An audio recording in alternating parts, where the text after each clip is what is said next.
आज हम बनाएंगे सुपर टेस्टी मटन बिल्कुल आसान तरीके से। इसके लिए प्रेशर कुकर में तेल ले लेंगे। तेल गर्म होने पर इसमें डाल देंगे तेज पत्ता, दालचीनी, बड़ी इलायची और थोड़ी सी जावित्री। फिर इसमें डाल देंगे स्लाइस किए हुए प्याज और प्याज को डीप गोल्डन ब्राउन होने तक फ्राई कर लेंगे। फिर इसमें डाल देंगे मटन और मटन को 4 से 5 मिनट तक फ्राई कर लेंगे। अब एक मिक्सर जार में लहसुन, हरी मिर्च, अदरक, धनिया, जीरा, काली मिर्च, दालचीनी, छोटी इलायची, लौंग, थोड़ा सा पानी डालकर मसालों को पीस लेंगे। इधर मटन को फ्राई करते हुए 4 से 5 मिनट हो गए। पीसे हुए मसाले डाल देंगे।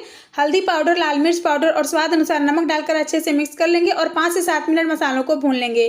फिर इसमें डाल देंगे टमाटर और अच्छे से मिक्स कर लेंगे। 4 से 5 मिनट इनको ढक करके पका लेंगे। फिर इसमें डाल देंगे 1 चम्मच भर के मीट मसाला पाउडर, अच्छे से मिक्स कर लेंगे और 2-3 मिनट तक और भून लेंगे। फिर इसमें डाल देंगे ग्रेवी के लिए पानी। प्रेशर कुकर का ढक्कन लगा करके स्टार्टिंग की 2 सीटी मीडियम फ्लेम पर लगाएंगे। उसके बाद लो फ्लेम पर इनको 15 से 20 मिनट तक पका लेंगे। लास्ट में इसमें थोड़ा सा कटा हुआ हरा धनिया डालकर मिक्स कर लेंगे। तो लीजिए फ्रेंड्स, तैयार है हमारी super delicious mutton curry. Video अच्छा लगे तो लाइक, शेयर और सब्सक्राइब